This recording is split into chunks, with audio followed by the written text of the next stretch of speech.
नमस्कार, 1 जुलाई 2009 के America live में आपका स्वागत है।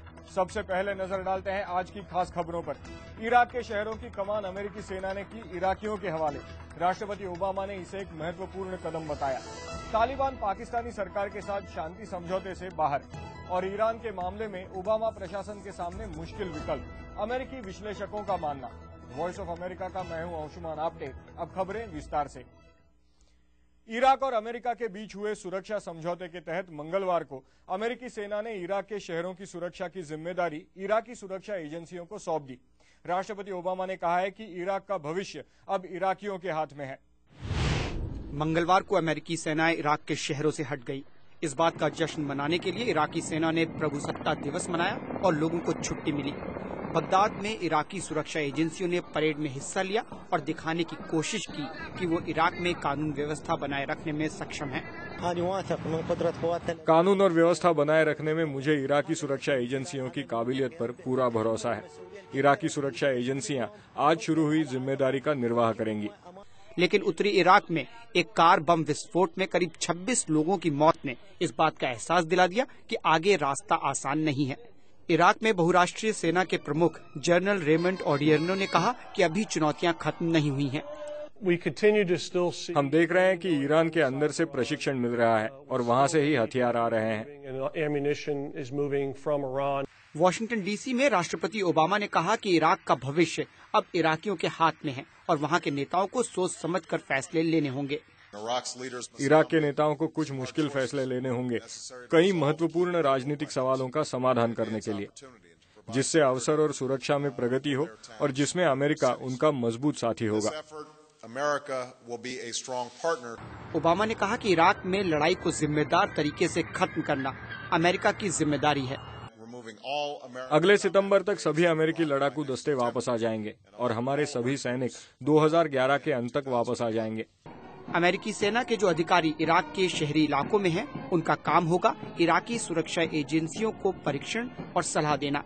इराक में इस वक्त करीब 1,30,000 अमेरिकी सैनिक हैं। दीपक डोभाल, वॉइस ऑफ अमेरिका। इस खबर को विस्तार से देखने के लिए हमारी वेबसाइट पर जाइए। पता है www.voasamachaar.com।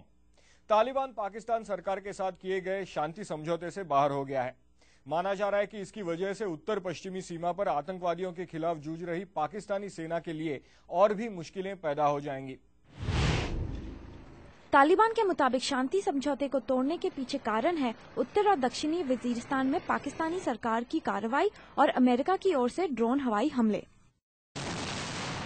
समझौते के कारण इस क्षेत्र में कुछ शांति आई थी। महीनों से चल रहे युद्ध विराम को समाप्त करने की खबर ऐसे मौके पर आई है जब पाकिस्तानी सेना ने दक्षिणी वजीरिस्तान में तालिबान नेता बेहतुल्ला मसूद को पकड़ने की मुहिम शुरू की है।